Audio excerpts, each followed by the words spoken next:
Selamat Natal, selamat tahun baru. Puji Tuhan, Bapak Ibu Saudara akan sharing firman Tuhan pagi hari ini tentang perjanjian. Bapak Ibu Saudara, setiap kita pasti kita sedang menanti-nantikan janji Tuhan. Amin. Setiap kita pasti merindukan janji Tuhan digenapi.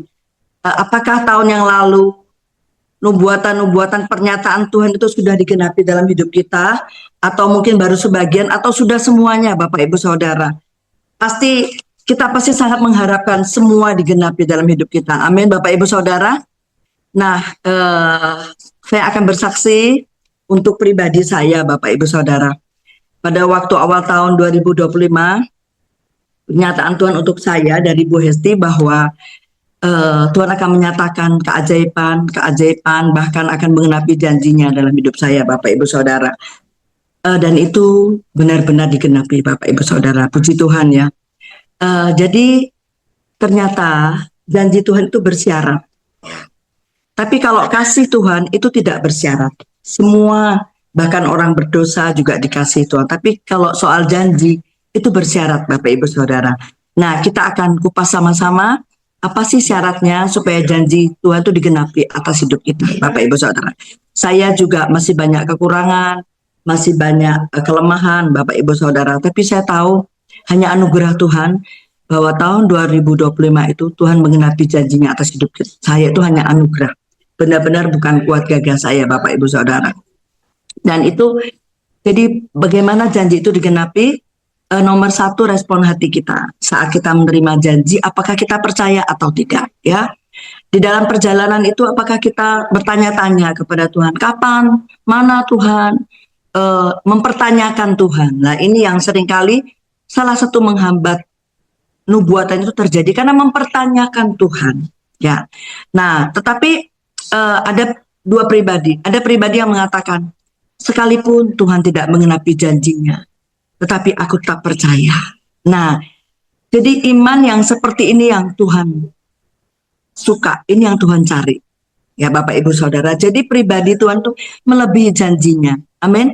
Pribadi Tuhan tuh melebihi janjinya, melebihi apapun. Karena kita mau pribadinya dia. Ya Bapak Ibu Saudara. Tapi kalau kita dasarnya cuma mengejar janji, mengejar nubuatan, ketika itu tidak terjadi, kita mulai mempertanyakan dan mulai meragukan kuasa Tuhan dan meragukan hamba Tuhannya yang bernubuat, ya.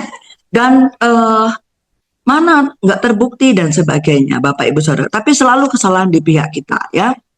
Di pihak kita sebagai hamba Tuhan, umat Tuhan, yang harusnya kita koreksi diri. Kenapa kok tidak digenapi? Nah, seperti itu ya. Kita belajar dari kehidupan Daniel, Sadrah, Mesak, Abednego.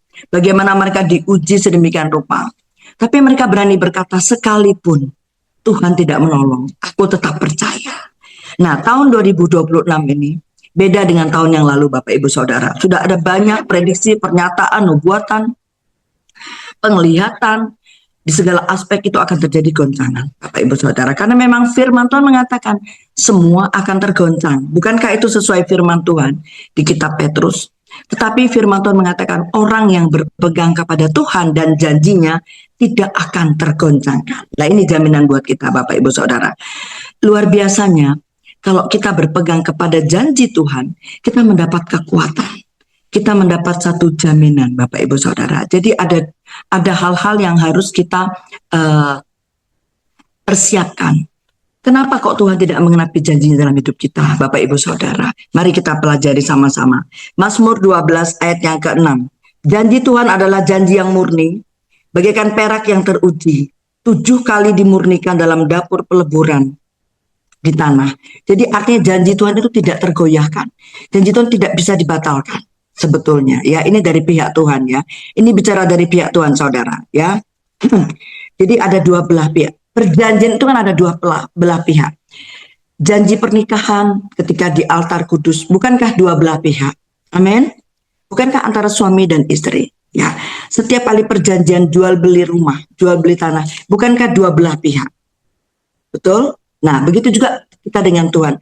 Dua belah pihak, dari pihak kita dan dari pihak Tuhan. Jadi di Mazmur 12 ayat yang ke-6, ini dari pihak Tuhan.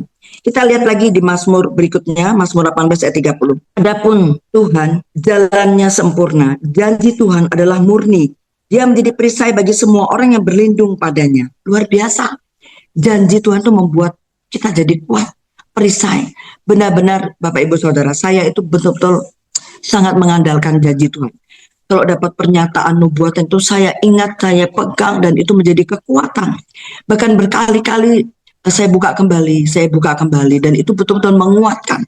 Dan ini benar firman Tuhan ini. Ini dari pihak Tuhan, Bapak Ibu Saudara.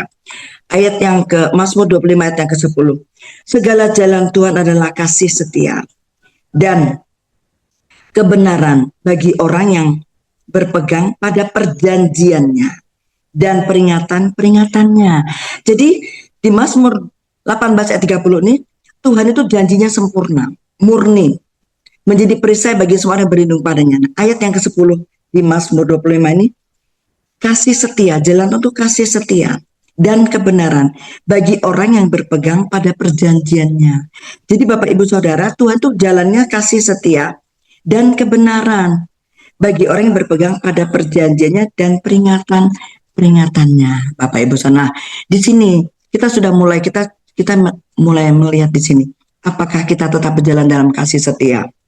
Apakah kita tetap setia kepada Tuhan? Apakah kita tetap setia menyembah? Apakah kita tetap setia melakukan apa yang Tuhan perintahkan? Dan apakah berjalan dalam kebenaran? Bapak Ibu Saudara, apakah kita tetap ada dalam kebenaran? Ini salah satu syarat dikatakan bagi orang yang berpegang pada perjanjian dan peringatan-peringatannya. Ini syaratnya. Apakah kita tetap berpegang? Apa kita gini, jangan terlalu fanatik, ini kan zaman berbeda, itu kan zaman Musa. Bisa kan, bisa seperti itu, iya. Nah, tapi Tuhan itu menepati atau berpegang kepada janjinya kepada orang yang berpegang pada kasih setia dan pada perjanjian dan peringatannya. Itu bicara hukum-hukumnya, Bapak Ibu Saudara. Ya, kita mau sama-sama belajar pagi hari ini apa sih yang membuat celah dalam hidup kita sehingga musuh itu bisa masuk, sehingga itu mengcancel, memperpanjang janji Tuhan. Bapak Ibu Saudara, begitu mengerikan. Saya kalau bukan mau menghakimi, tapi melihat sekeliling kita mengerikan ya. Saya ada dengar. Saya seringkali kan ketika Ibu Gembala bernubuat, saya merekamkan. Ada orang-orang tuh ya dapat janji begitu luar biasa, begitu dahsyat, tapi sayang di tengah jalan kepotong, di tengah jalan ada celah yang masuk. Bukankah itu suatu hal yang mengerikan dan sangat merugikan? Ya, jadi sekali lagi kita mau belajar ada dua belah pihak. Ya, dari pihak kita harus betul-betul mengikuti apa yang Tuhan inginkan dalam hidup kita. Ini penting untuk kita menapaki tahun 2026. Ini mumpung kita baru awal, Bapak Ibu Saudara. Kita sama-sama, termasuk saya. Saya juga ditegur Tuhan. Saya ini berapa minggu yang lalu ya ditegur Tuhan lewat Ibu Gembala. Karena terpancing menghadapi pasien-pasien di panti. Terpancing juga Bapak Ibu Saudara. Ternyata saya juga, aduh Tuhan ya. Terpancing Bapak Ibu Saudara. Terpancing ya Bapak Ibu Saudara. Nah inilah salah satu membuat Tuhan tidak suka. Ya, kita harus terbuka dengan apa peringatan Tuhan. Cepat-cepat kita berbalik ya. Cepat-cepat kita minta ampun. Cepat-cepat kita memberesi Bapak Ibu Saudara. Karena mudah sekali jalan kita tuh meleng. Perasaan kita kayaknya udah fokus nih ya. Tapi ternyata gampang sekali Bapak Ibu Saudara. Musuh itu gampang membelokkan ya. Nah, kita baca lagi di Kejadian 18 ayat 19. Demikian firman Tuhan. Sebab aku telah memilih dia, yaitu Abraham, supaya diperintahkannya kepada anak-anaknya dan kepada keturunannya. Bukankah kita keturunan Abraham? Supaya tetap hidup menurut jalan yang ditunjukkan Tuhan. Jadi Tuhan itu menekankan kepada Abraham untuk berbicara kepada setiap kita. Makanya ini kita dapat firman Tuhan di Kejadian 18 karena ini diturunkan sampai kepada kita. Ya, dikatakan supaya kita hidup menurut jalan yang ditunjukkan. Tuhan bilang lakukan kebenaran dan keadilan, di garis bawahi kebenaran dan keadilan, dan supaya Tuhan memenuhi kepada Abraham apa yang dijanjikan kepadanya. Amin. Jadi Tuhan itu sudah memberikan satu clue, satu warning, ya. Abraham, kasih tahu keturunanmu bahwa aku hanya menepati janjiku kepada mereka yang menuruti jalan-jalanku, yaitu kebenaran dan keadilan. Nah, sekarang pertanyaannya, apakah kita ini sudah betul-betul melakukan kebenaran dan keadilan yang sempurna, yang sesungguhnya, Bapak Ibu Saudara? Apakah kita dalam hati masih ngerundel, ya, masih sering terpancing dan sebagainya, masih mempertanyakan Tuhan, lah ya, kemarin janjinya luar biasa loh tahun 2025, buktinya mana? Sudah lewat loh. Mana buktinya? Wah, iki rak bener. Ini jangan-jangan nggak bener ini. Jangan-jangan ini hamba Tuhannya ini cuman PHP aja dan sebagainya. Ya, Bapak Ibu Saudara, Tuhan tidak pernah berdusta. Apa yang dijanjikannya itu pasti dikenapi. Ya, dan selalu di pihak kita yang harus kita koreksi pagi hari ini. Kita mau koreksi supaya tahun 2026 ini setiap kita mengalami janji Tuhan dikenapi atas hidup kita, ya. Nehemia 1 ayat yang kelima. Kataku, ya Tuhan, Bapa semesta langit, Tuhan semesta langit, Tuhan yang maha besar dan dahsyat, yang berpegang pada perjanjian dan kasih setianya.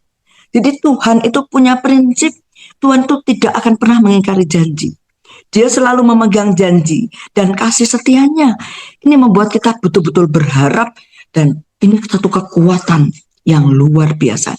Dia tidak akan pernah mengingkari janjinya. Ya, dikatakan terhadap orang yang kasih kepadanya, ada syaratnya. Yang kasih kepadanya dan tetap mengikuti perintah-perintahnya. Jelas ya. Jadi yang kasih kepadanya dan mengikuti perintah-perintahnya. Lah, apakah kita sudah 100% mengikuti perintahnya? Atau kita ya masih ya weslah setengah-setengah lah. Ya, mana mungkin lah kita ini kan manusia. Mana mungkin, itu kan zaman Abraham, itu kan zaman dulu. Kita mana mungkin zaman sekarang. Ya bisnis apa nggak bisa lah kita mau jujur. Kita nggak bisa.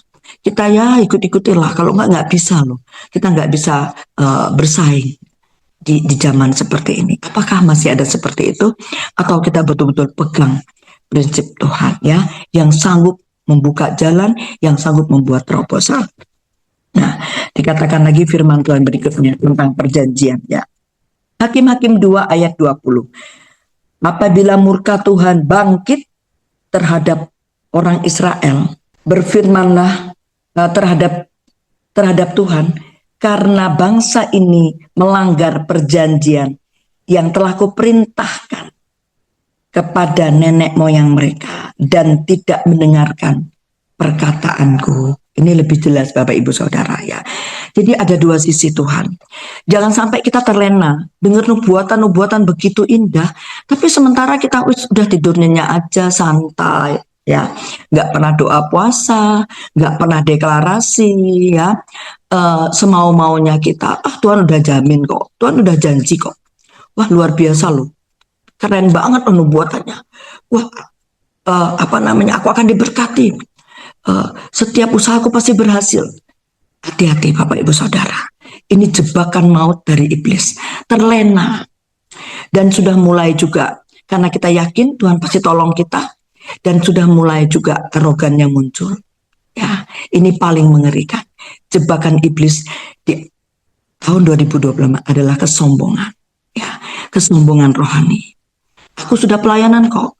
Aku sudah ikut setiap acara kok. Aku sudah semuanya aku sudah lakukan. Ya, aku yakin. Tapi perkara hati hanya Tuhan yang tahu, Bapak Ibu Saudara. Apakah masih ada iri, dengki, kebencian, kemarahan?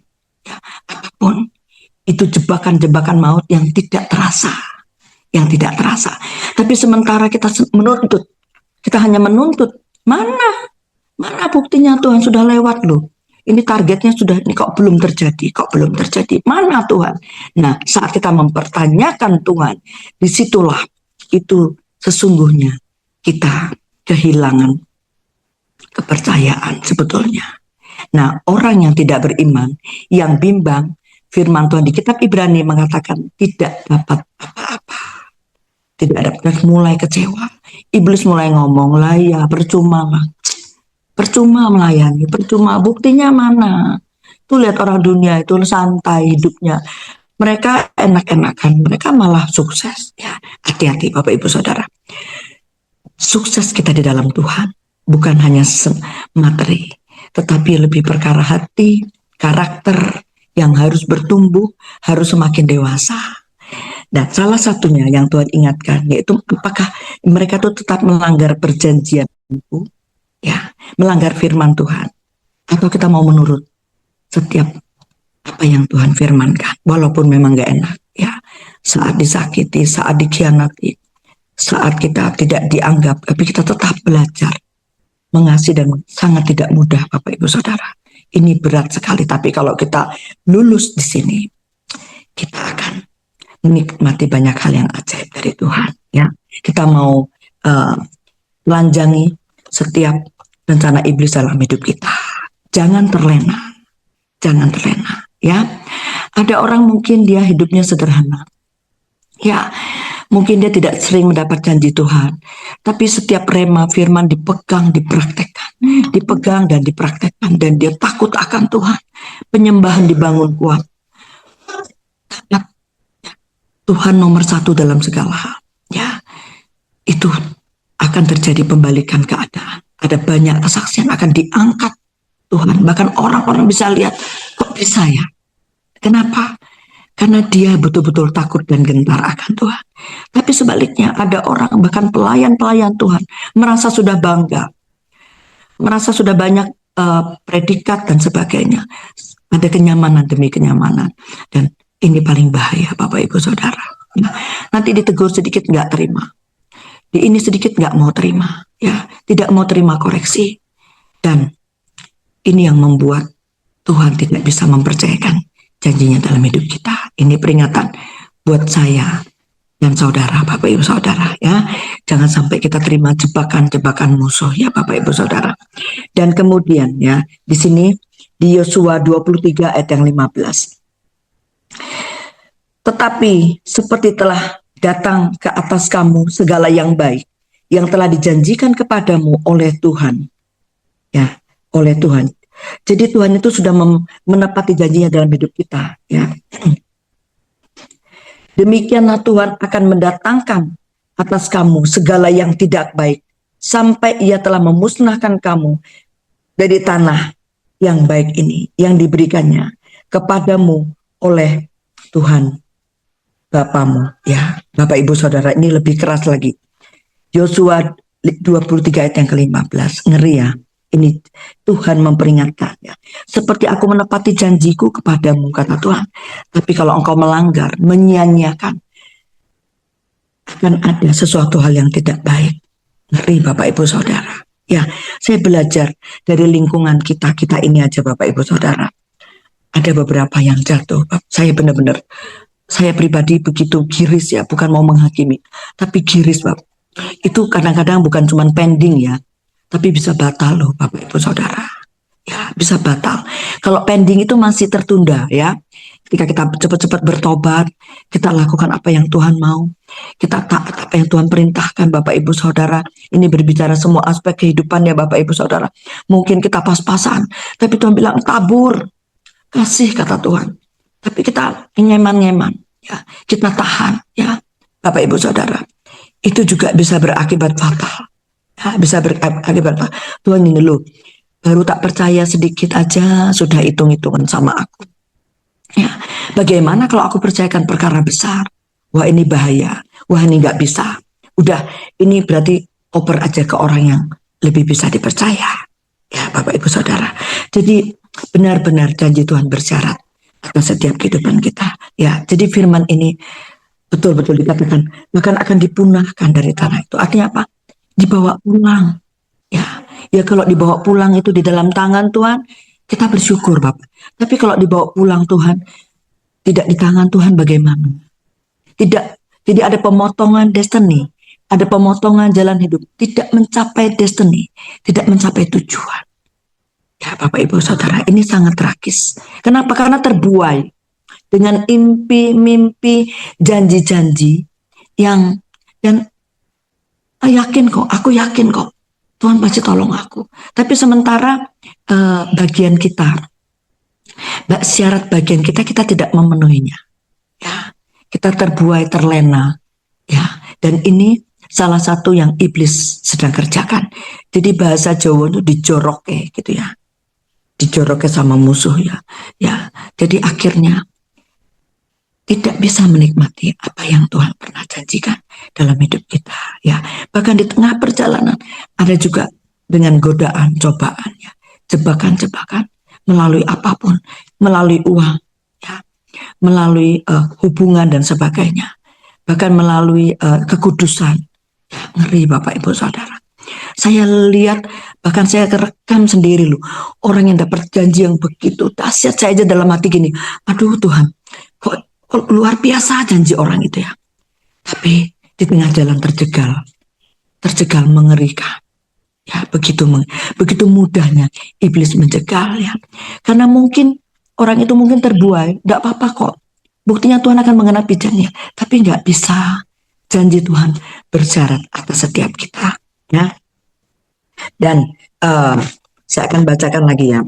Seperti telah datang atas kamu segala yang baik yang telah dijanjikan kepadamu oleh Tuhan Bapamu, demikianlah Tuhan akan mendatangkan atas kamu segala yang tidak baik sampai ia telah memusnahkan kamu dari tanah yang baik ini yang diberikan kepadamu oleh Tuhan Bapamu. Ayat yang ke-16, apabila kamu melangkahi perjanjian yang telah diperintahkan kepadamu oleh Tuhan Bapamu dan pergi beribadah kepada Tuhan lain dan sujud menyembah kepada mereka, maka murka Tuhan akan bangkit terhadap kamu sehingga kamu segera binasa di negeri yang baik yang telah diberikannya kepadamu. Oh, kita kan tidak menyembah berhala, kita kan tidak pergi ke tempat-tempat yang lain. Ini berhala yang dikatakan berhala itu banyak Bapak Ibu Saudara. Berhala itu berupa HP, ya, berhala itu berupa uang, berupa apapun, berupa kesenangan Bapak Ibu Saudara, berupa apapun. Kita lebih suka menikmati apapun ya yang di luar Tuhan, keduniawian. Itu sudah sama dengan berhala Bapak Ibu Saudara. Jadi hati-hati di sini jebakan-jebakan maut ya Bapak Ibu Saudara. Jadi Tuhan mau betul-betul dikatakan seperti ini ya. Maka Tuhan akan bangkit, murka Tuhan, dan dikatakan binasa ya, mengerikannya binasa. Dan binasa mungkin secara fisik kita masih ada di muka bumi, kita masih hidup, tapi saya belajar banyak ya dari teman-teman yang Tuhan kasih anugerah karunia ya. Ada hamba-hamba Tuhan loh Bapak Ibu Saudara yang dulunya hebat loh, yang luar biasa loh, tapi hari-hari ini terjebak dengan dunia ini, mengerikan. Bahkan Tuhan sudah tunjukkan ke depannya dia ada di sebuah black hole. Black hole itu ya satu, itu bicara kegelapan yang mengerikan, itu bicara neraka yang kekal. Tragis Bapak Ibu Saudara ya. Saya mau ada kesaksian lagi ya. Saya itu belum lama saya pergi kita ke Bandung ya, Adorea di Bandung ya. Jadi saya pergi ke tempat tempat teman saya ya. Tempat teman ini sudah seperti saudara di Bandung. Jadi Bapak Ibu Saudara, saya itu ada foto-foto ya. Jadi saya jadi salah satu foto. Jadi ada seorang ibu, katakan ibu ini namanya Ati ya, namanya Ati. Dia punya anak ya, punya anak namanya katakan namanya Edo ya. Jadi Edo ini sudah meninggal Bapak Ibu Saudara ceritanya. Jadi saya tunjukkan kepada tim saya ya. Saya tunjukkan foto keluarga. Saya bilang kasihan keluarga ini, coba tolong didoakan. Saya kan gitu ya. Tiba-tiba Tuhan bicara loh. Yang Edo yang meninggal itu ya, itu sudah meninggal sekitar 4 tahun yang lalu ya. Pas corona itu ya. Dan Edo ini ternyata ada di dalam black hole, di dalam kegelapan yang mengerikan Bapak Ibu Saudara. Nah, saya percaya karena saya tahu keluarganya. Dan Anak ini anak tunggal laki-laki ya itu ya, sangat dimanja dari kecil dimanja, semua keinginannya dituruti dan dia kuliah di Bandung di tempat yang luar biasa, bahasa Inggris, dan akhirnya dia juga lulus S2. Dia mengajar di sebuah perguruan tinggi di Bandung yang bergengsi dan tentunya juga banyak uang. Tapi rupanya dia kena roh hawa nafsu ya, dan pelitnya bukan main. Saya tahu karena keluarganya kan cerita sama saya. Jadi kerjanya cuma makan, makan, makan. Aku dan aku. Ya, jadi makan dan terus seperti itu Bapak Ibu Saudara. Dan saya waktu itu kebetulan waktu pas dia jatuh sakit itu di MOI, Mall of Indonesia yang ada di Kelapa Gading. Dia pas lagi makan pesta di sana, anfal jatuh, masuk rumah sakit. Jadi waktu itu saya sempat besuk waktu itu ya. Dan begitu tragis Bapak Ibu Saudara. Ternyata penglihatan di alam sana, ini si Edo ini ada di black hole ya, dalam kegelapan yang mengerikan ya. Dan saya karena saya tahu riwayatnya, saya nggak heran Bapak Ibu Saudara ya. Jadi begitu mengumbar hawa nafsu sampai akhirnya jatuh di dalam seperti orang sempat koma, sebetulnya koma sekitar 1 minggu. Sebetulnya ada waktu untuk berdamai dengan Tuhan, tapi saya nggak tahu. Itu namanya perhitungan Tuhan. Kita nggak pernah tahu. Itu keadilan Tuhan, kita nggak tahu Bapak Ibu Saudara. Jadi begitu mengerikannya. Kalau kita cuma sekedar mengejar janji, mengejar keinginan duniawi kita, kesenangan kita, dan kita melupakan sisi murka Tuhan, bahaya Bapak Ibu Saudara. Pagi hari ini saya dan saudara diingatkan ya. Jadi jangan lagi kita mempertanyakan Tuhan. Justru kita mempertanyakan pribadi kita. Seberapa aku sudah taat? Seberapa aku sudah hidup benar? Seberapa aku sudah melakukan firman Tuhan? Seberapa aku sudah melakukan kehendak Tuhan? Ya, seberapa aku sudah menyalibkan dagingku? Seberapa aku sudah betul-betul memanggung salib? Ya. Hari-hari ini dunia ini membawa orang melupakan salib. Ya, mengejar semua kenikmatan dunia. Apapun, yang penting aku senang. Yang apapun, Bapak Ibu Saudara, ini ciri khas manusia akhir zaman. Ya. Tapi orang-orang yang menanti-nantikan Tuhan tetap berjalan dengan salib. Ya, kuat menanggung penderitaan, proses. Ya, tetap memperkatakan janji Tuhan, tetap mendeklarasikan firman Tuhan yang luar biasa. Bapak Ibu Saudara, saya seringkali kirim di grup deklarasi ya, itu powerful Bapak Ibu Saudara. Itu sangat menolong saya. Dan itu terjadi. Kenapa? Karena bilangan 14 ayat 28, apa yang kamu ucapkan di hadapanku itu yang kulakukan. Ini diteguhkan oleh Ibu Gembala ya. Bagaimana deklarasi itu menolong kita. Ya, deklarasi itu membuat kita betul-betul kita bisa menikmati janji Tuhan. Seperti ini. Pernyataan Tuhan seperti ini lewat Ibu Hesti ya. Deklarasikan, perkatakan, karena apa yang kau katakan itu jadi hambaku. Ya, itu singkat ceritanya seperti itu. Jadi, dan ini menguatkan saya Bapak Ibu Saudara. Jadi saya sering mengirim deklarasi, perkataan iman, firman Tuhan, itu yang akan menguatkan kita. Jadi jangan lagi gini, mana ya, kapan ya, lu sana digenapi loh, aku kok belum, jangan. Ya, justru kalau gini, terima kasih Tuhan, aku bersyukur dia digenapi. Aku juga segera digenapi ya Bapak Ibu. Kita sama-sama Bapak Ibu.